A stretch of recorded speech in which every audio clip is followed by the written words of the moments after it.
नमस्कार, आपलं झेंडे अकॅडमीमध्ये स्वागत आहे. आज आपण इयत्ता 10वी गणित भाग 2 पायथागोरस प्रकरण यामधील सराव संच 2.1 हा सोडून घेणार आहोत. त्यामधील पहिला प्रश्न आहे, खालील त्रिकुटांपैकी पायथागोरसची त्रिकुटे कोणती आहेत हे सहकारण लिहा. तर पहिलं दिलेलं आहे 3, 5, 4. आता या अगोदरच्या व्हिडिओमध्ये आपण त्रिकुट कशा प्रकारे ओळखायचे आहेत ते आपण पाहिलं आहे. आता यामध्ये जर पायथागोरसचं त्रिकूट असेल तर आपल्याला कसे कळेल? तर इथे ज्या लहान संख्या आहेत 3 आणि 4 या दोघांच्या वर्गांची बेरीज ही तिसरी जी मोठी संख्या दिलेली आहे तिच्या वर्गा इतकी येते का ती आपल्याला बघावं लागेल. तर ते बघूया आपण. तर इथे 3चा वर्ग आणि 4चा वर्ग. तर 3चा वर्ग आपल्याला माहिती आहे किती होतो, तर 9 आणि 4चा वर्ग 16. असं दोघांची बेरीज किती होईल, 25. याला विधान क्रमांक 1 म्हणूया आपण. त्यानंतर यामध्ये सर्वात मोठी संख्या 5 आहे, तिचा वर्ग करूया आपण. तर 5चा वर्ग 25. यामध्ये विधान क्रमांक 2 म्हणूया. तर यामध्ये असं दिसतंय की इथे या दोघांच्या वर्गांची बेरीज 25 येते आणि ह्या एका संख्येचा वर्ग 25 येतो. म्हणजेच इथे ही बरोबरी येते. मग इथं म्हणावं लागेल विधान 1 आणि 2 वरून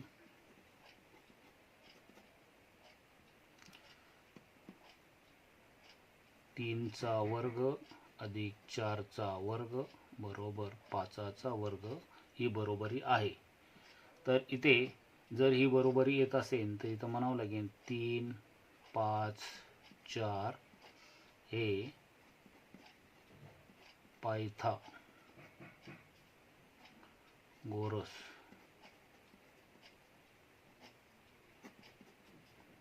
चे त्रिकूट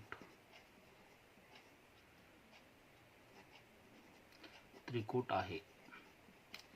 जर ही बरोबरी येत नसेल तर पायथागोरस त्रिकूट नाही असं म्हणावं लागेल. तर इथे बरोबरी येते, तर इथे पायथागोरस त्रिकूट आहे. दुसरं उदाहरण आहे 4, 9, 12 हे पायथागोरस त्रिकूट आहे का हे आपल्याला बघायचं आहे. तर याचं उत्तर म्हणूया आपण. तर इथे 4चा वर्ग आणि 9चा वर्ग या दोघांच्या वर्गांची बेरीज करूया पहिल्यांदा आपण. तर 4चा वर्ग अधिक 9चा वर्ग. 4चा वर्ग 16 होतो, 9चा वर्ग 81. या दोघांची बेरीज 6 आणि 1 7 आणि 1 आणि 8 या दोघांची बेरीज 9 होईल. असं विधान क्रमांक 1. आता ह्यामध्ये सर्वात मोठी संख्या 12 आहे, त्या 12चा वर्ग करू आपण.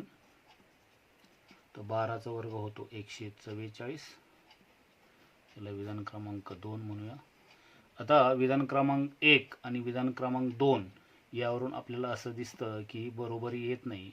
इथं 4चा वर्ग अधिक 9चा वर्ग बरोबर 12चा वर्ग. तर ही बरोबरी येत नाही. ही कशावरून? तर इथे विधान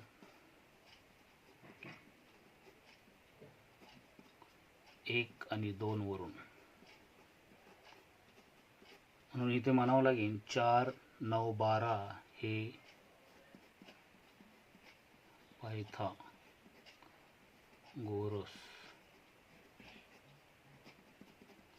चे त्रिकूट नाही. उदाहरण 3 आहे 5, 12, 13 हे पायथागोरसचं त्रिकूट आहे का नाही हे आपल्याला बघायचं आहे. त्याचं उत्तर म्हणूया. उत्तर आता 5, 12, 13 यामध्ये 5 आणि 12 ह्या छोट्या संख्या आहेत, म्हणून इथे 5चा वर्ग आणि 12चा वर्ग या दोघांची बेरीज करून बघूया आपण. तर 5चा वर्ग 25 होतो आणि 12चा वर्ग 144 होतो. तर 25 आणि 144 या दोघांची बेरीज केली तर 5 आणि 4 याची बेरीज 9 होईल. 2 आणि 4 6 आणि 1 असे 169. याला विधान क्रमांक 1 म्हणूया आपण. त्यानंतर जी सर्वात मोठी संख्या आहे 13, त्याचा वर्ग करूया. तर 13चा वर्ग सुद्धा 169 होतो. याला विधान क्रमांक 2. तर विधान 1 आणि 2 यावरून आपल्याला असं दिसतंय की 5चा वर्ग अधिक 12चा वर्ग या दोघांची बरोबरी 13च्या वर्ग बरोबर येते. ही बरोबरी आहे. तर इथं याला कारण देऊया आपण विधान 1 आणि 2 वरून. आता ही जर बरोबरी येत असेल तर हे पायथागोरसचं त्रिकूट आहे असं म्हणावं लागेल. तर इथं म्हणावं लागेल 5, 12, 13. 5, 12, 13 हे पायथागोरसचे त्रिकूट आहे. चौथं उदाहरण आहे 24, 70, 74 या ज्या संख्या दिलेल्या आहेत त्या पायथागोरसचे त्रिकूट आहे का हे आपल्याला बघायचं आहे. त्याचं उत्तर म्हणूया उत्तर. तर यामध्ये 24 आणि 70 या छोट्या संख्या आहेत. तर इथे 24चा वर्ग अधिक 70चा वर्ग. तर वर्ग तुम्हाला कसे करायचे हे माहिती आहे. 24चा वर्ग कसा करायचा, तर 24ला 24ने गुणायचं आहे.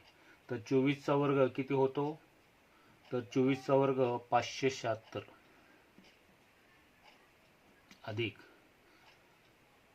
70चा वर्ग करताना 7चा वर्ग 49 आणि एका शून्याचा वर्ग 2 शून्य. आता या दोघांची बेरीज केली तर ते किती येईल, 5476. याला विधान क्रमांक 1 म्हणूया. आता जी शेवटची मोठी संख्या आहे तिचा वर्ग करू. 74चा वर्ग करताना 74ला 74ने गुणा तर तो गुणाकार सुद्धा 5476 येईल. याला विधान क्रमांक 2. तर विधान क्रमांक 1 आणि विधान क्रमांक 2 यांची बरोबरी येते. इथं म्हणावं लागेल 24चा वर्ग अधिक 70चा वर्ग बरोबर आहे 74चा वर्ग. याला विधान 1 आणि 2 वरून.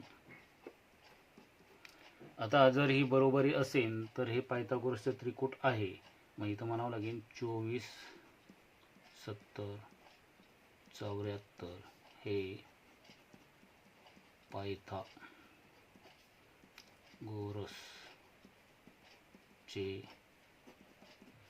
त्रिकूट आहे. उदाहरण 5 आहे 10, 24, 27 हे ज्या संख्या दिलेल्या आहेत त्या पायथागोरसचे त्रिकूट आहे का हे आपल्याला बघायचं आहे. तर याचं उत्तर म्हणूया आपण. आता यामध्ये 10 आणि 24 ह्या 27 पेक्षा लहान आहेत. तर ह्या दोघांचा वर्ग करू आपण. तर 10चा वर्ग अधिक 24चा वर्ग.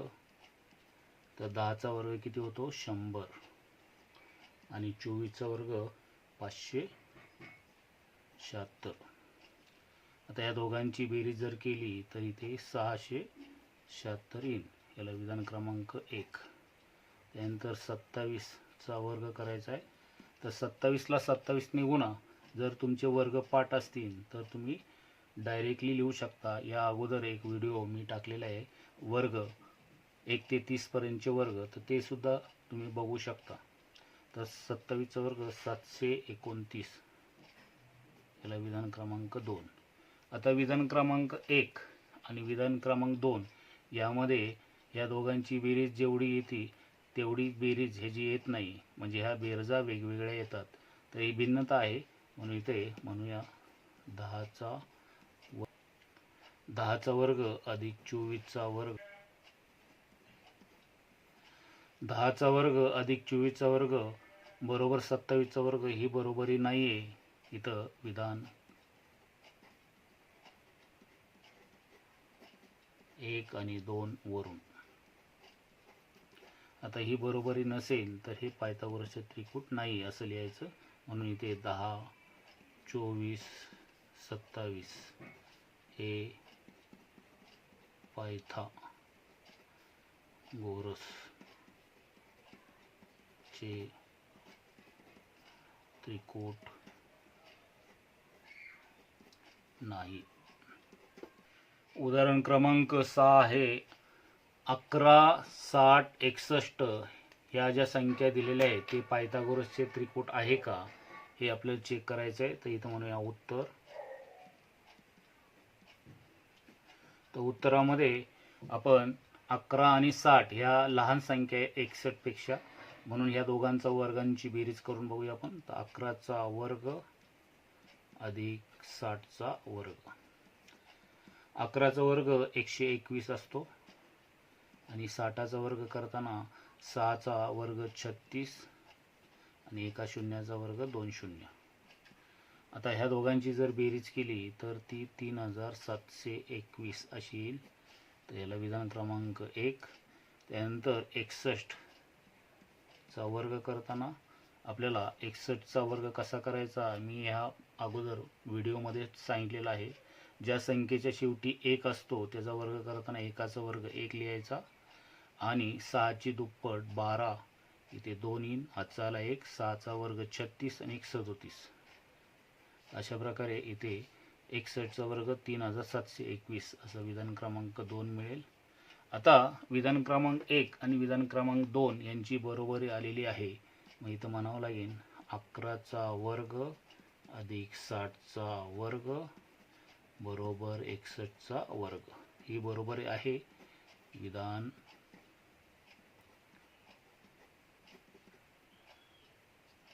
1 आणि 2 वरून.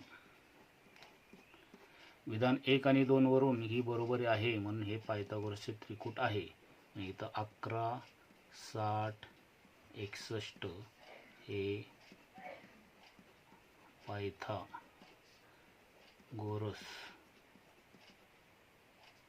चे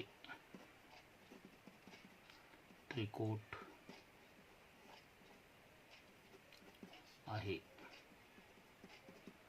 प्रश्न दुसरा आहे आकृती 2.17 मध्ये कोन MNP बरोबर 90 अंश, रेख NQ लंब रेख MP, MQ बरोबर 9, QP बरोबर 4 तर NQ काढा. इथे शेजारी आकृती दिलेली आहे.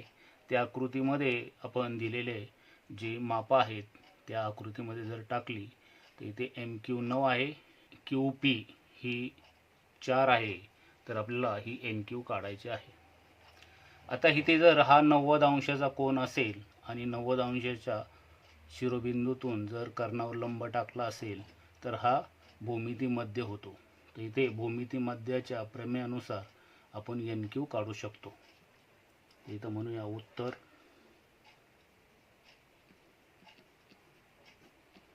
तर सुरुवातीला आपण भूमिती मध्य का वापरायचा त्यासाठी MNP मध्ये कोन MNP हा 90 अंशाचा आहे आणि रेख NQ NQ जो आहे तो लंब आहे रेख किंवा कर्ण MP. तर हे आपल्याला उदाहरणात दिले आहे किंवा पक्ष म्हणू शकता. मग आता हे जर दिलं असेल तर आपण इथे गुणधर्म वापरणार आहे भूमिती मध्याच्या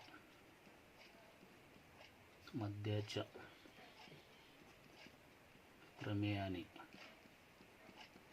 तर भूमिती मध्ये काय सांगतो तर NQ हा जो लंब टाकलाय त्याचा वर्ग, NQ चा वर्ग बरोबर जे कर्णाचे भाग झालेले आहेत MQ आणि QP या दोघांचा गुणाकार.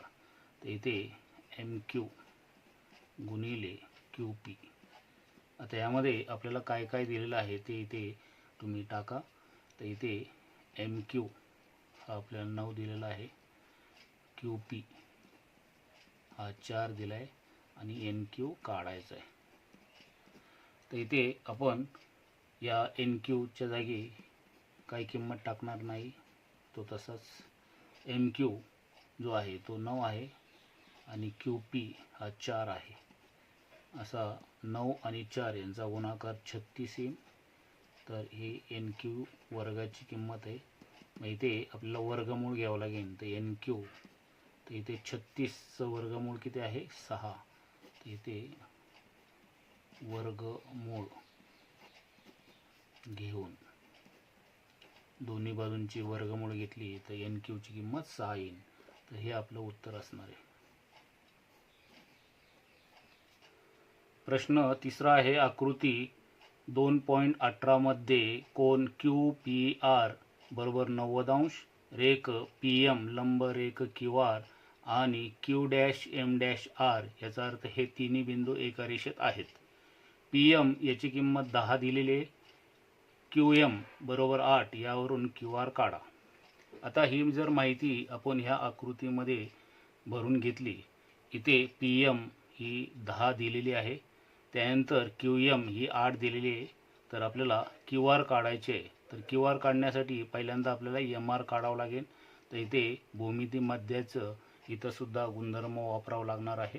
तर त्यासाठी आपल्याला सुरुवातीला म्हणावं लागेल उत्तर.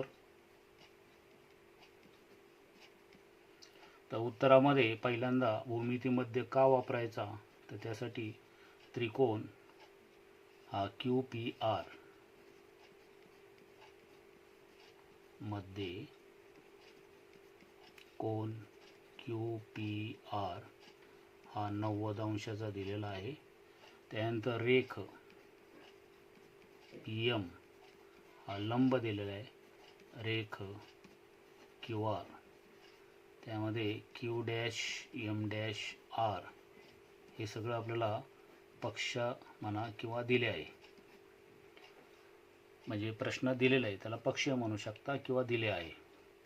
आता इथे आपल्याला भूमिती मध्याचं प्रमेय वापरावं लागणार आहे. इथं भूमिती मध्याचे प्रमेय यानी भूमिती मध्याचं प्रमेय काय सांगतं, तर जो 90 अंश शिरोबिंदूतून लंब टाकलेला आहे त्याचा वर्ग. तर इथे पी एम वर्ग हा वर्ग कोणा इतका असणार आहे, तर कर्ण ज्याच्यावर लंब टाकलेला आहे त्याचे जे कर्णाचे जे भाग झाले त्याच्या गुणाकारा इतका. म्हणजे ते क्यू एम गुणिले एम आर किंवा आर एम. तर हे भूमिती मध्याचं प्रमेय आहे. त्यामध्ये काय काय किमती दिलेल्या आहेत, तर इथे पी एम दिलेले आहे तुम्हाला 10, क्यू एम 8 दिली. त्यानंतर एम आर आपल्याला काढावं लागणार आहे, त्याशिवाय आपल्याला क्यू आर काढता येणार नाही. तर इथे किमती टाकूया आपण. तर पी एमच्या जागी 10चा वर्ग, क्यू एम ही 8 आहे आणि एम आर आपण काढूया. आता 10चा वर्ग हा 100 होतो, बरोबर 8 त्याला गुणिले त्याला भागिले होते इथे, बरोबर एम आर. आता इथे भाग देऊया आपण. 4 दुनी 8, 4 दुनी 8, 2 उरले, 4 पंचे 20. आता इथे भाग जात नाही म्हणून इथे एम आर हे 25/2. मग इथे बेक बे बेक बे बे दुनी 4 बे पंचे 10, म्हणजे एम आर जी आहे ती 12.5 आलेली. एम आर ही आपल्याला काढायची नव्हती, तर आपल्याला काढायची क्यू आर. काढण्यासाठी Q dash M dash R हा दरम्यानचा संबंध वापरावा लागेल. तर इथे क्यू आर बरोबर क्यू एम अधिक एम आर. मग आता क्यू एम आपल्याकडं आहे, क्यू एम पहिली दिलेली आहे तर ती 8 आहे आणि एम आर आत्ता आपण काढलेली ती 12.5 आहे. ती इथे किंमत टाका. क्यू एम 8 आहे आणि एम आर 12.5. अशी दोघांची जर बेरीज केली तर ह्या दशांशच्या अलीकडच्या पूर्ण संख्या आहेत. तर पूर्ण संख्या 12 आणि 8 या दोघांची बेरीज 20 होईल आणि 0.5 तशीच राहतील. क्यू आर तुम्हाला 20.5 मिळेल. प्रश्न 4 आहे, आकृती 2.19 मधील त्रिकोण पी एस आर मध्ये दिलेल्या माहितीवरून आर पी आणि पी एस काढा. आता इथे दिलेली काय माहिती आहे, तर इथे एस आर ही 6 दिलेली, हा 30 अंशाचा दिलेला आहे, हा 90 अंशात दिलेला आहे. आता ही आकृती आपल्याला दिलेली आहे. इथे त्रिकोणाच्या तिन्ही कोणांची बेरीज 180 अंश असते, त्यापैकी हा 90 असेल तर ह्या दोघांची बेरीज 90 असणार आहे, म्हणजे हा 30 तर हा 60 असणार आहे. तर इथे हा 30 60 90 अशा आपण कोणांचे सूत्र वापरू शकतो. तर प्रमेय आपण पाहिलेलं आहे, नसन पाहिलं तुम्ही तर त्यामध्ये बघा, त्यामध्ये सूत्रसुद्धा त्यावरून आपल्याला तयार करता येतात. तर इथे आपल्याला 30 60 90 चा गुणधर्म वापरावा लागणार आहे. तर त्यासाठी उत्तर म्हणूया त्रिकोण पी एस आर हा 30 60 90 चा काटकोन त्रिकोण आहे, हे दिलं आहे.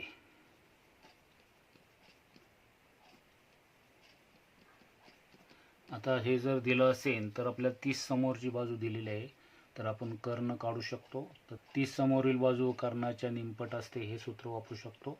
तर इथे आपण सूत्रसुद्धा लिहा तुम्ही, तर तुम्हाला पाठ असतील तर 30 कोना समोरील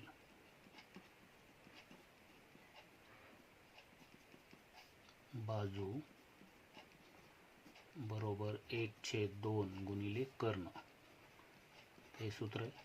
तर 30 कोणासमोरची बाजू एस आर ही आहे 1/2, कर्ण 90 समोरची बाजू पी आर. त्यामध्ये आपल्याला एस आर दिलेली 6, तर आपल्याला पी आर काढता येईल. तर एस आरच्या जागी आपण 6 टाकूया. एस आर ही 6 दिलेले 1/2 पी आर काढायचे आपल्याला. तर इथे पी आर ची किंमत इथे 6 गुणिले 2 होईल, मग इथे आपण लिहूया पी आर बरोबर 6 गुणिले 2. तर पी आर ही आपल्याला 6 दुणे 12 अशी मिळेल. आर पी म्हणजेच पी आर ही आपल्याला 12 मिळेल. आता राहिली पी एस, तर ती पी एस इथे 60 अंशाचा कोन असेल, तर इथे पी एस जे आहे ती 60 कोणासमोरची बाजू आहे, मग इथे 60 कोना समोरील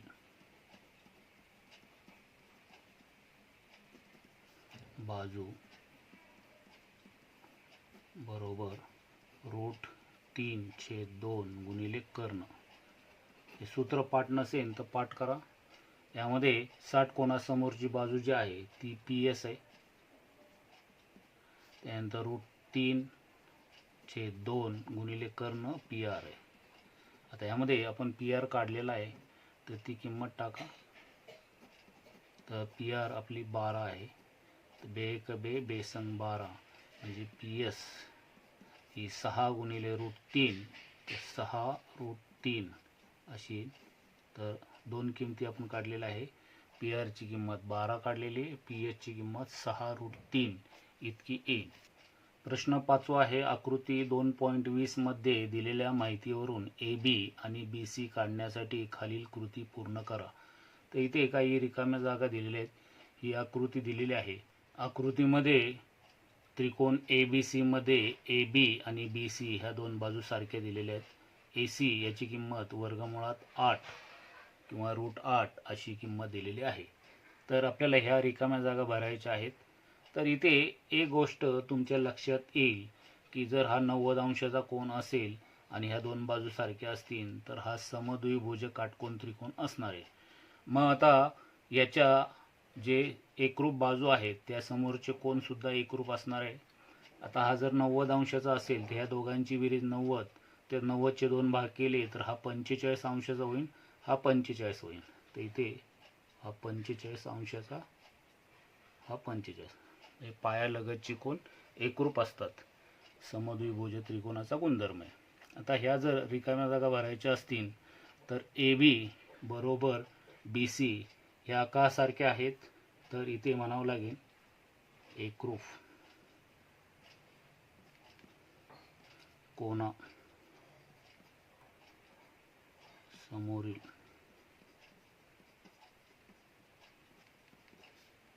बाजू जर कोण जर एकरूप असतील त्रिकोणामध्ये तर ते समोरच्या बाजू सुद्धा एकरूप असतात. तर एकरूप कोणासमोरच्या बाजू ए बी आणि बी सी आहे. तर इथे कोण बी ए सी हा 45 अंशाचा होईल. बी ए सी आणि कोण सी सुद्धा हा 45 अंशाचा होईल. तर इथे हा 45 अंशाचा होणार आहे. तर ही सुद्धा तुम्ही गाळ्या जागा भरू शकता. आता ए बी जेवढे आहे तेवढीच बी सी आहे.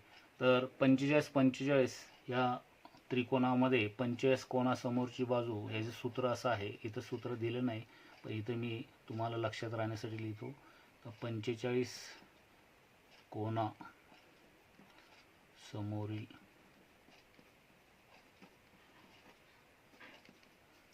बाजू किंवा प्रत्येक बाजू, कारण दोन बाजू असतात 45 समोरच्या, त्यामध्ये 1/√2 गुणिले कर्ण असं सूत्र आहे.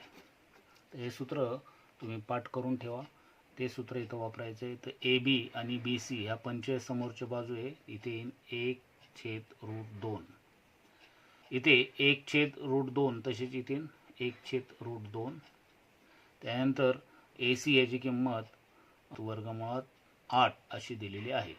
आता जर या वर्गमुळामध्ये 8 याचे जर आपण अवयव पाडले तर बेनी भाग दिला तर बे चोक 8, बे दुनी 4 आणि बे 1 बे. तर इथं या 2 गुणिले 2 असे 3 वेळा येतील. तर ह्या 2ला जोडी आहे तर त्याचं वर्गमूळ 2 निघेल. याला जोडी नाही म्हणजे इथे वर्गमुळात 2. अशा प्रकारे 8 हे वर्गमुळात असतील तर ते बाहेर येताना 2 वर्गमुळात 2 असे येतील. 1/√2 तसेच घेऊया आपण. तर √2 आणि √2 जातील म्हणजे फक्त राहतील 2. अशा प्रकारे आपल्याला A B he A B बरोबर बी सी ची किंमत आपल्याला 2 मिळेल. प्रश्न 6 आहे. एका चौरसाचा कर्ण 10 सेमी आहे तर त्याच्या बाजूची लांबी व परिमिती काढा. आता इथं आकृती दिलेली नाही. जर याची आकृती काढायची झाली तर इथे जर आपण ए बी सी डी हा जर चौरस घेतला तर चौरसाचे प्रत्येक कोन 90 अंशाचे असतात आणि सर्व बाजू सारख्या असतात. या सगळ्या बाजू सारख्या आहेत. आता ह्या मध्ये जर कर्ण आपण ए सी काढला तर ह्या कर्णामुळे या इथे ए कोन जो आहे 90 अंशाचा त्याचे 2 भाग होतील, कारण कर्ण हे सम्मुख कोनांना दुभागतात. तर ह्या 90चे 45 आणि 45 असे 2 भाग होतील. इथे 45 आणि 45 असे 2 भाग होतील. म्हणून त्रिकोण ए बी सी हा समद्विभुज काटकोन त्रिकोण होईल. इथे 2 कोन सारखे आहेत. मग इथे या 45 समोरची बाजू जेवढी असणार आहे तेवढीच ह्या 45 समोरची असणार आहे. तर चौरसाची बाजू जर आपल्याला काढायची असेल तर इथे आपल्याला 45 कोणासमोरची बाजू काढावं लागेल. तर इथे आपण डायरेक्ट सूत्र वापरू शकतो. तिथे उत्तर म्हणा, उत्तर. तर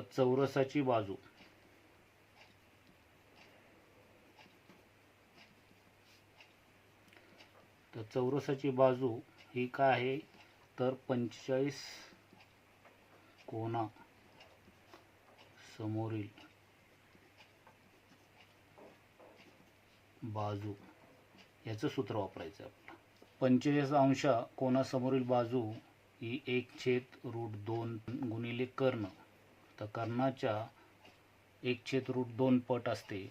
हे आपण 45, 45, 90 या प्रमेयामध्ये पाहिलेलं आहे. ते बाजू चौरसाची जी बाजू आहे ती 1/√2 आणि कर्ण आपल्याला 10 दिलेला आहे, 10 सेमी. आता √2नी इथे 10ला भाग जाणार नाही. तर इथे आपल्याला 10/√2 असं लिहावं लागेल.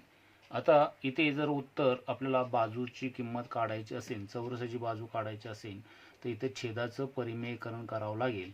तर त्यासाठी आपण म्हणूया 10/√2 गुणिले √2 आणि √2 तर इथे छेदाचं परिमेयकरण करायचं म्हणजे छेदाला जी अपरिमेय संख्या आहे तिची परिमेय संख्या करण्यासाठी इथे √2ला √2नी खाली जर गुणलं तर वरच्या अंशाला सुद्धा गुणावं लागतं.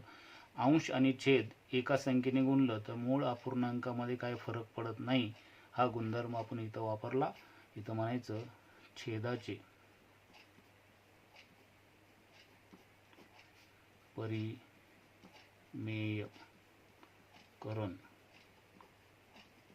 करू.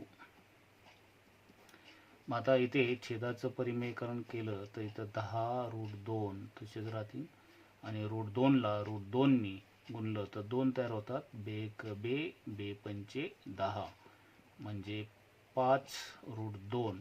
आता वरच्याला एकक आले सेमी तर याला सुद्धा सेमी द्या.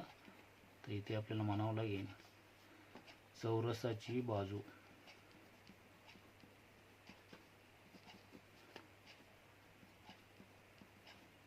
तर चौरसाची बाजू 5√2. चौरसाची बाजू 5√2 सेमी इतकी येईल. आता आणखी काय काढायचं यामध्ये तर चौरसाची परिमिती. तर चौरसाच्या परिमिती सूत्र आहे चौरसाची परिमिती बरोबर 4 गुणिले बाजू. आता 4 गुणिले बाजू आपली आलेली आहे 5√2.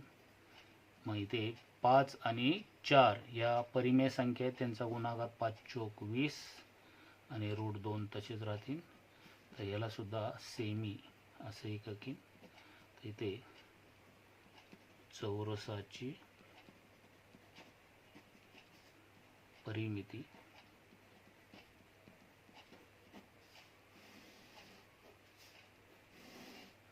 चौरसाची परिमिती 20√2 सेमी इतकी आहे. तर ह्या ठिकाणी दोन किमती काढायला लावल्या होत्या चौरसाची बाजू आणि चौरसाची परिमिती. प्रश्न 7वा आहे आकृती 2.21 मध्ये कोन DFE बरोबर 90 अंश, रेख FG लंब रेख ED जर GD बरोबर 8 FG बरोबर 12 तर एक EG 2 FD आणि EF काढा. तर ह्या पद्धतीने आपल्याला ह्या तीन किमती काढायच्या आहेत. त्यासाठी इथे शेजारी एक आकृती दिलेली आहे. तर ही आकृती 2.21 आहे. त्यामध्ये दिलेल्या किमती जर आपण इथे टाकून घेतल्या तर इथे GD 8 आहे, GF 12 आहे. तर ह्या किमती काढायच्या असतील तर ते कशा काढायच्या. तर इथे एक गोष्ट आपल्याला लक्षात येईल की जर त्रिकोण हा EFD मध्ये हा F कोन 90 अंशाचा जर असेल आणि ह्या 90 अंशाच्या शिरोबिंदूतून कर्णावर जर लंब टाकला असेल तर इथे भूमिती मध्याचं सूत्र वापरून आपण EG हा काढू शकतो. तो पहिल्यांदा काढूया. तर त्यासाठी म्हणूया उत्तर त्रिकोण EFD मध्ये कोन DFE हा 90 दिलेला आहे, 90 अंश.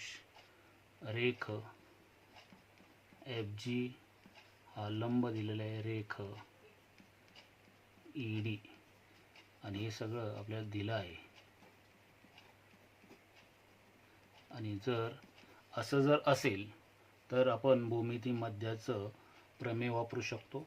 तर इथे भूमिती मध्याच्या प्रमेयाने भूमिती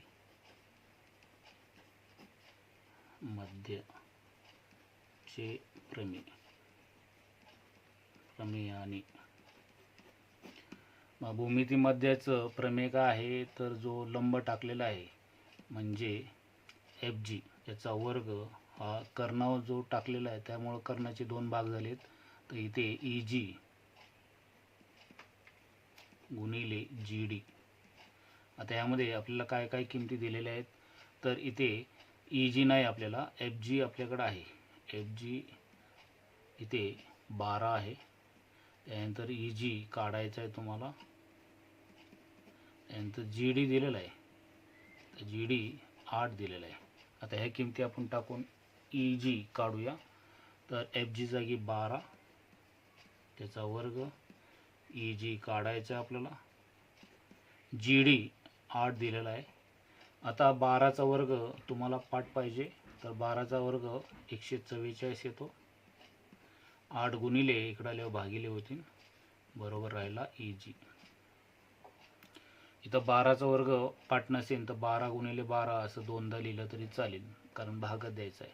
आता इथे 8 एके 8, इथे 14 म्हणजे 8 एके 8, 14तून 8 गेले, राहिले 6 आणि त्यावर ठेवले 4, 8 8 64 म्हणजे ई जी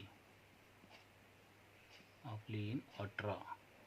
आता वरती एकक दिलं नाही तर इथे एकक शब्द लिहू शकता किंवा ई जी बरोबर 18.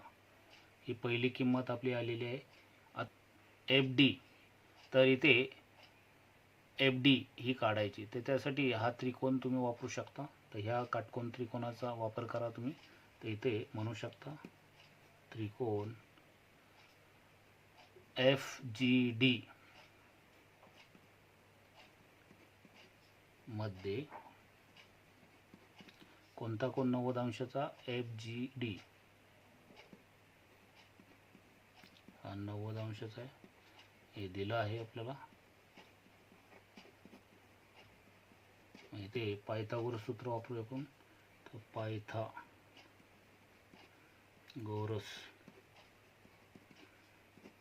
सूत्र. तर ह्या जर त्रिकोण घेतला आपण, तर इथे तुम्हाला जर पाहिजे असेल तर इथे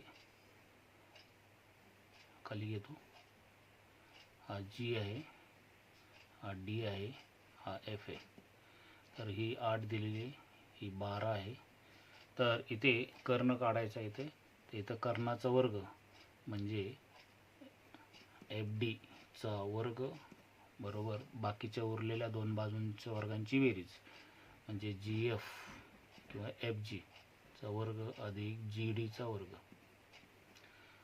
तर इथे आपल्याला किमती टाकायच्या आहेत. याच्यामध्ये किंमत तुम्हाला जी डी ही 8 आहे, एफ जी ही 12 आहे, ती किंमत टाका इथे. तर इथे एफ डी दिलेला नाही आपल्याला, तो तसा ठेवूया. जी एफ, तर जी एफ म्हणजे एफ जी ही 12 आहे अधिक जी डी 8 आहे. तर 12चा वर्ग 144 होतो, 8चा वर्ग 64. या दोघांची बेरीज करूया. 4 आणि 4 8, 4 आणि 6 10, हातचाला 1 2, 208. आता 208 याचं वर्गमूळ तुम्हाला घ्यावं लागेल. तर एफ डी याची किंमत जर काढायची असेल तर इथे 208 याचे तुम्ही वर्गमूळ काढू शकता. तर याचे अवयव पाडा.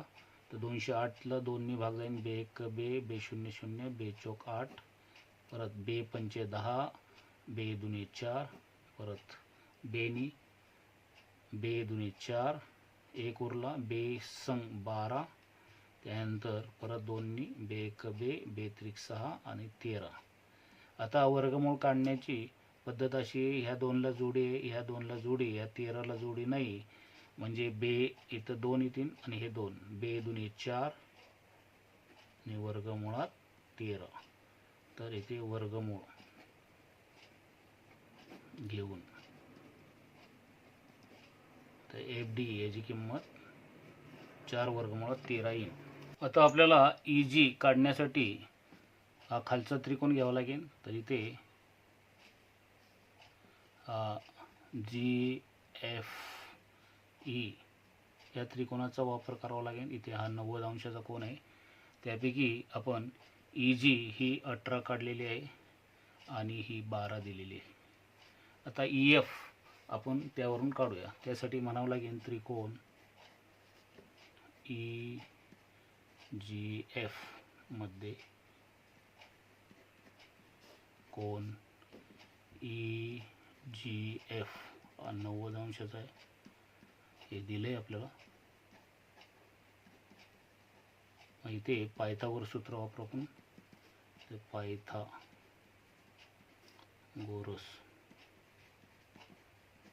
सूत्र.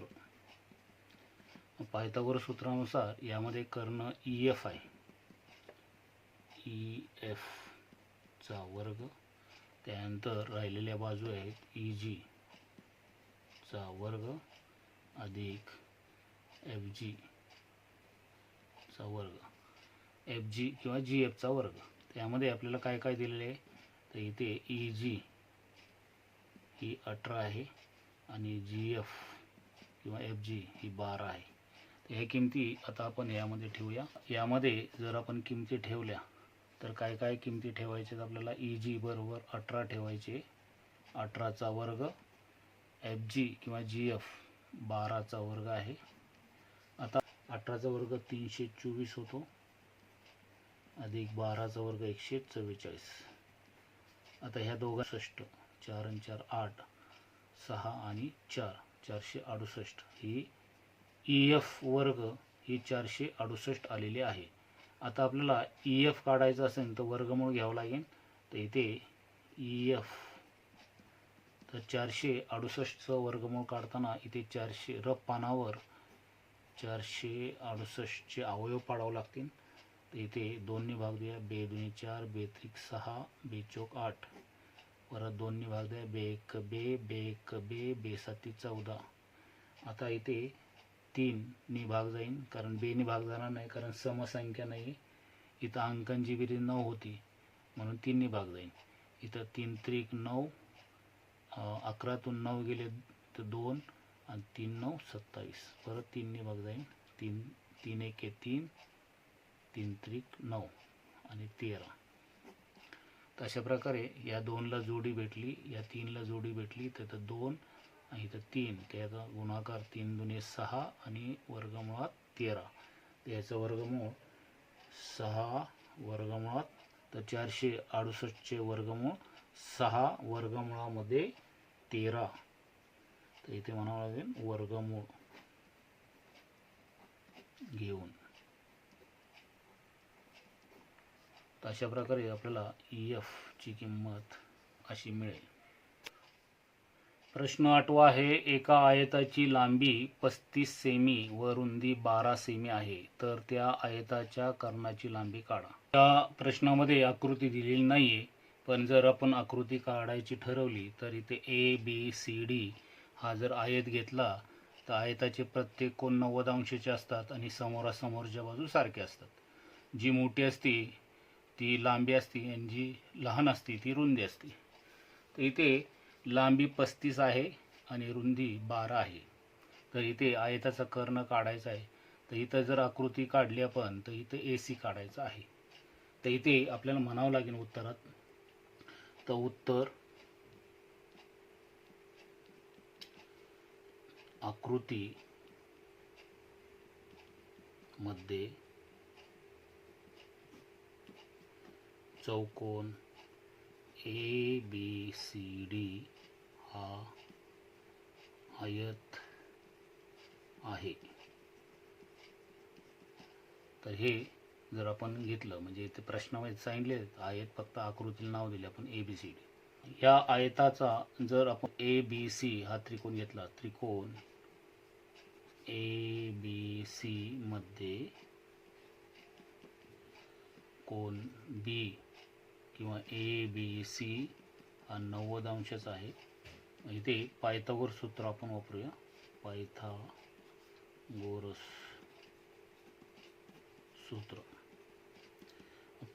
सूत्र वापरायचं झालं तर इथे AC म्हणजे कर्णाचा वर्ग, त्यानंतर पाया BC चा वर्ग आणि AB उंचीचा वर्ग. आता यामध्ये काय काय दिलेलं आपल्याला, तर समजा आपण AB ही रुंदी आहे ती 12 सेमी आहे, BC ही 35 सेमी आहे. तर कर्ण काढायचं आपल्याला, AC काढायचा. तर ह्या किमती आपण यामध्ये टाकूया. तर इथे BC याच्या जागी 35 चा वर्ग, AB आपल्याकडे 12 आहे त्याचा वर्ग. आता 35चा वर्ग करताना 35ला 35ने गुणावं लागेल, किंवा मी जे वर्ग करण्याच्या स्टेपमध्ये एक व्हिडिओ टाकलेला आहे त्यामध्ये जर एखाद्या संख्येच्या शेवटी 5 असेल तर त्याचा वर्ग करताना 5चा वर्ग 25 आणि त्याच्या अलीकडे 3 आलेले आहे, तर 3नंतर एकाच्या पळ्यात 4 येते, 4 त्रिक 12 असा करता येईल. तर तो व्हिडिओ बघितला नसेल तर बघा तुम्ही.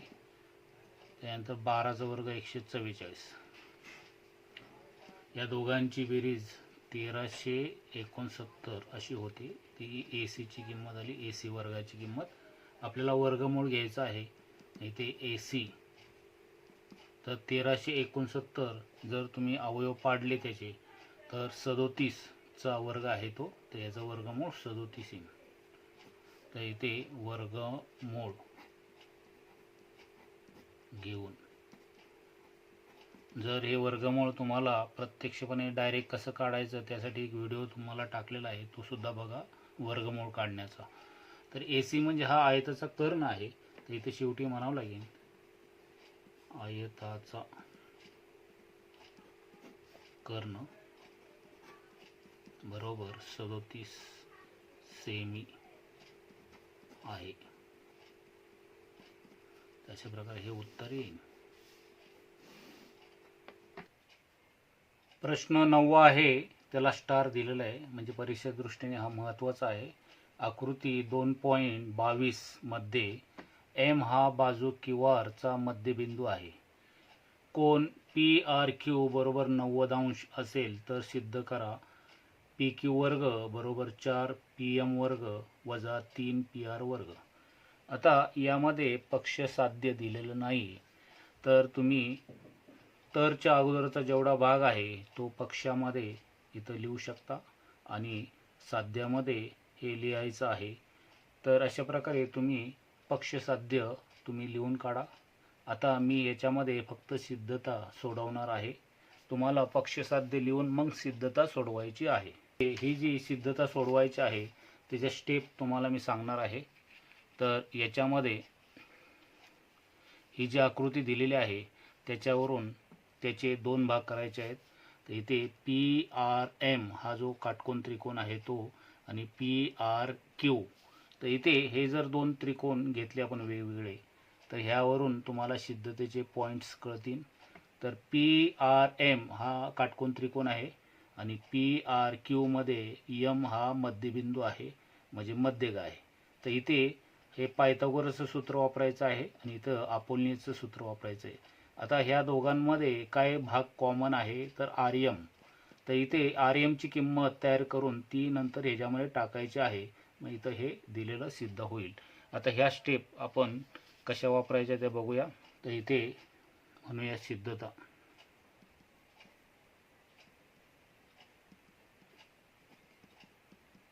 त्रिकोण पी आर एम मध्ये कोन पी आर एम हा 90° दिलाय, याला पक्ष म्हणून तुम्ही कारण देऊ शकता. आता जर हा 90° म्हणजे काटकोन त्रिकोण असेल तर पायथागोरस सूत्र वापरू शकतो. तर इथं कर्णाचा वर्ग म्हणजे पी एम चा वर्ग बरोबर राहिलेली ज्या बाजू आहेत आर एम चा वर्ग, आर एम चा वर्ग अधिक पी आर चा वर्ग. तर इथं पायथागोरस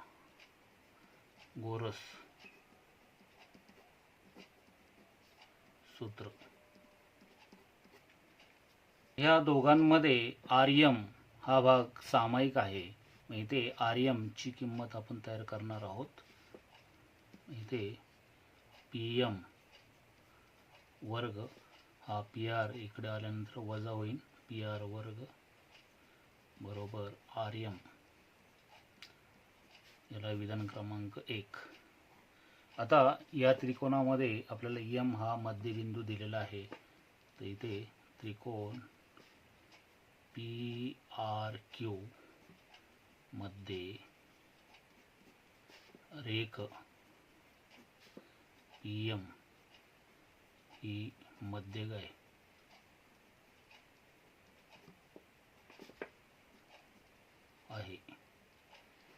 हे पक्षात दिलेले आहे आपल्याला. तर आपोलने सूत्र असं आहे की हा जो त्रिकोण पी आर क्यू आहे त्यामध्ये पूर्ण बाजू आहेत पी आर. तर पी आर चा वर्ग अधिक पी क्यू चा वर्ग बरोबर 2 मध्यगा PM चा वर्ग अधिक 2 या दोघांपैकी कोणताही एक भाग, तर इथे आपण RM घेऊया. इथे RM चा वर्ग, हे अपोलोनियस सूत्र वापरले. आता याच्यामध्ये आपल्याला ह्या RM च्या जागी आपल्याला विधान 1 मधून RM ची किंमत जी तयार केली इथं टाका. इथे PR वर्ग अधिक PQ वर्ग बरोबर 2 PM वर्ग अधिक 2 या RM च्या जागी त्याची जी किंमत आहे ती टाका. PM वर्ग वजा PR वर्ग. इथे विधान 1 वरून, विधान 1 वरून ही किंमत आपण टाकलेली आहे.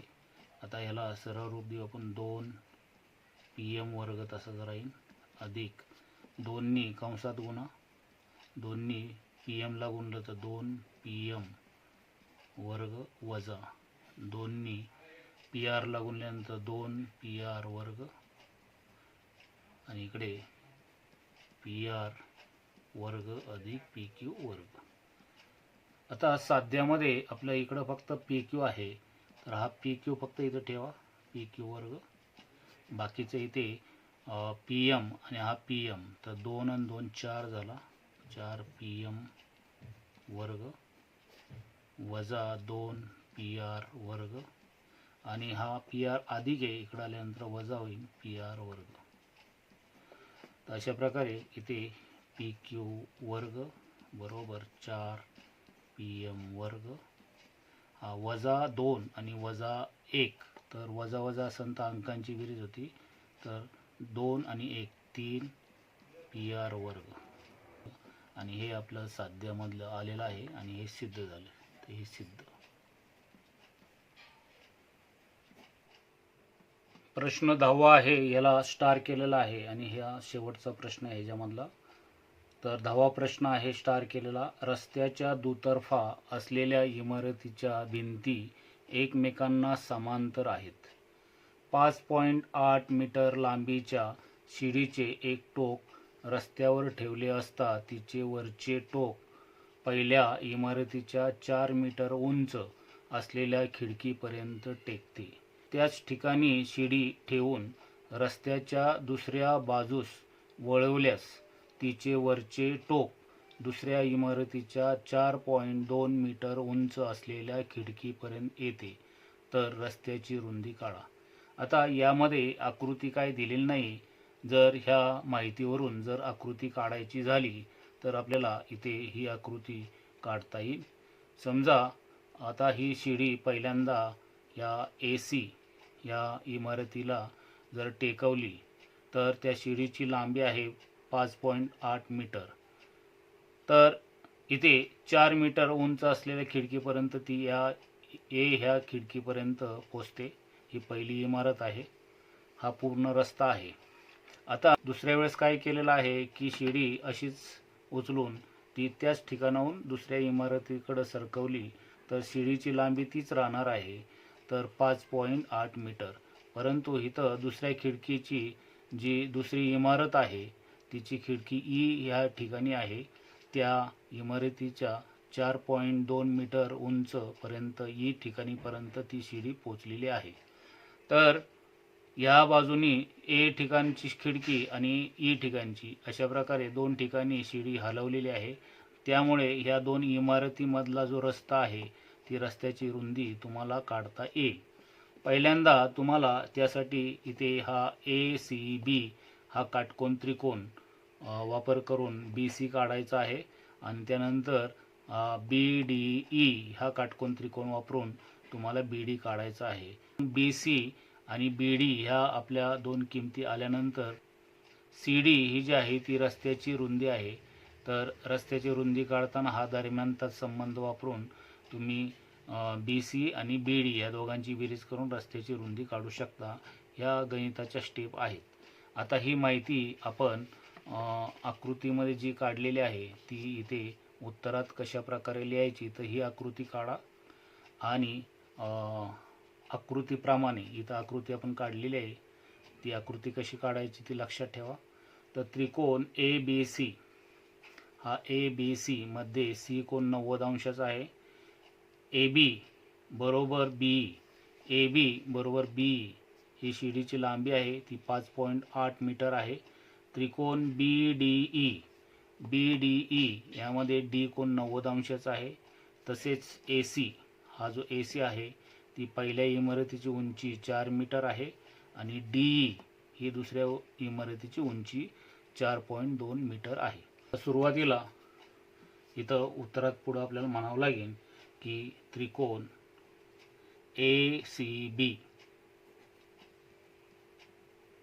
मध्ये कोण ए सी बी हा 90 अंशाचा आहे. मग हा जर 90 अंशाचा असेल तर पायथागोरस सूत्र वापरू शकतो आपण. पायथागोरस सूत्र. तर पायथागोरस सूत्राप्रमाणे इथे कर्णाचा वर्ग म्हणजे ए बीचा वर्ग बरोबर बी सीचा वर्ग अधिक ए सीचा वर्ग. तर पायथागोरस सूत्रानुसार आपण ह्या किमती ह्याच्यामध्ये टाकूया. तर ह्याच्यामध्ये काय काय किमती आहेत तर इथे ए बी तुमच्याकडं आहे, ए बीकडं 5.8 मीटर आहे. त्यानंतर ए सी आपल्याकडं आहे, ए सी 4 मीटर आहे. तर ह्याच्यातून तुम्हाला बी सी काढायचं आहे. तर ह्या किमती ह्याच्यामध्ये ठेवूया. तर ए बीच्या जागेवर 5.8 मीटर बरोबर बी सी काढायचं आहे आपल्याला. तर बी सी वर्ग ए सी जागी 4चा वर्ग. आता 5.8चा वर्ग करताना 5.8ला 5.8ने तुम्ही गुणा.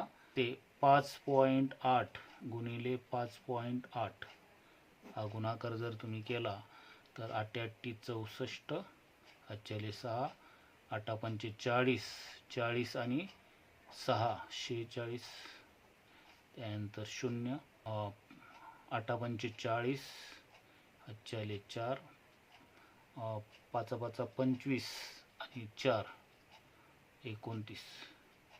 तर इथे 4 6 3 हातचाले 3 म्हणजे 33 64. आता इथे 33 64 5.8 आणि 5.8 असे 2 दशांशस्थळ आहेत. तर इथून मोजून 2 दशांशस्थळ द्या म्हणजे 33.64. तर 33.64 हा 5.8चा वर्ग आहे. त्यानंतर इथे बी सी वर्ग अधिक 4चा वर्ग 16. मग इथे 33.64 हे 16 अधिक इकडे वजा होतील बरोबर बी सी वर्ग. मग आता इथे 33.64 वजा 16.00. तर ही वजाबाकी करा. तर ही वजाबाकी तुमची 4 6 3तून 6 जात नाही, 3तून 6 गेले 7, इथे 2 राहिले, इथे 1, 17.64 बी सी वर्ग बरं 17.64. आता 17.64 ही जी किंमत आहे ती बी सीची आहे. तर त्याचं वर्गमूळ तुम्हाला काढायचं आहे. तर वर्गमूळ कसं काढायचं त्यासाठी एक व्हिडिओ टाकलेला आहे. तर तुम्ही तो व्हिडिओ बघा. इथे त्यासाठी वेळ आपला जास्त जाईल. इथे 17.64 हा 42चा वर्ग आहे म्हणजे 4.2 इथे मीटर. अशा प्रकारे बी सी ही पहिल्यांदा बी सी आपण काढली. ही आता आपण दुसरा जो त्रिकोण आहे त्रिकोण बी डी ई मध्ये कोण बी डी ई हा 90 अंशाचा आहे. मग यामध्ये पायथागोरस सूत्र वापरलं तर इथं बी चा वर्ग बरोबर बी डी चा वर्ग अधिक ई डी चा वर्ग. इथलं वाटलं तर तुम्ही इथे त्रिकोण काढू शकता. ई हा डी हा बी. इथं हा 4.2 आहे आणि हा 5.8 आहे. तर या त्रिकोणावरून इथे बी चा वर्ग बी डीचा वर्ग आणि डीचा वर्ग. तर हे पायथागोरस सूत्र आहे.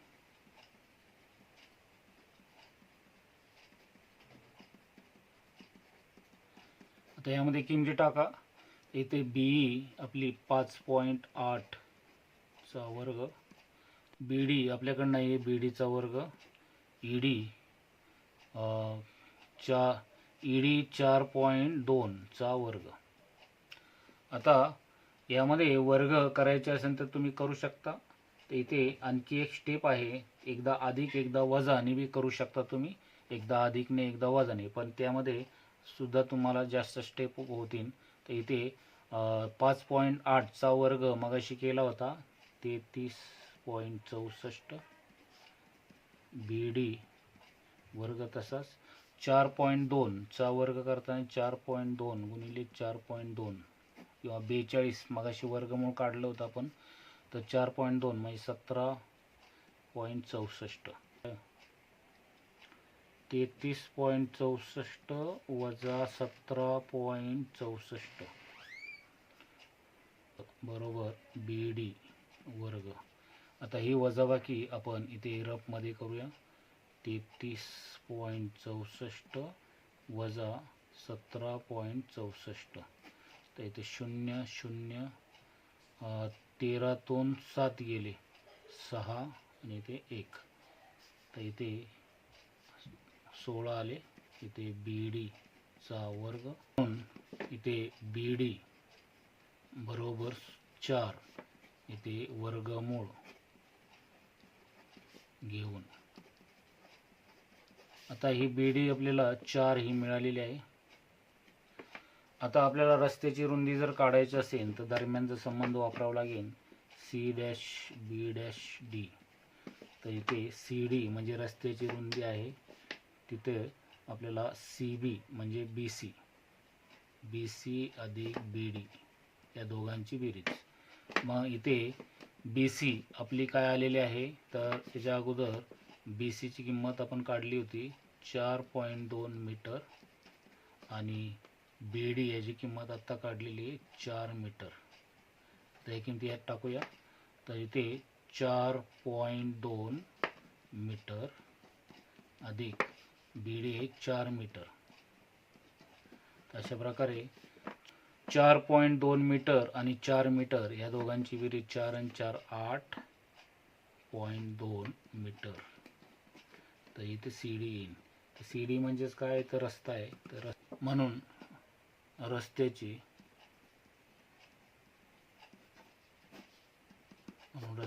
रुंदी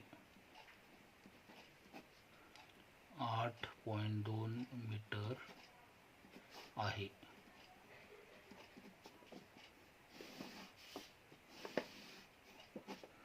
या पद्धती झेंडे अकॅडमीचे शैक्षणिक व्हिडिओ आवडले असतील तर लाईक करा, सबस्क्राईब करा, नोटिफिकेशनसाठी बेल आयकॉन दाबण्यासाठी विसरू नका. धन्यवाद.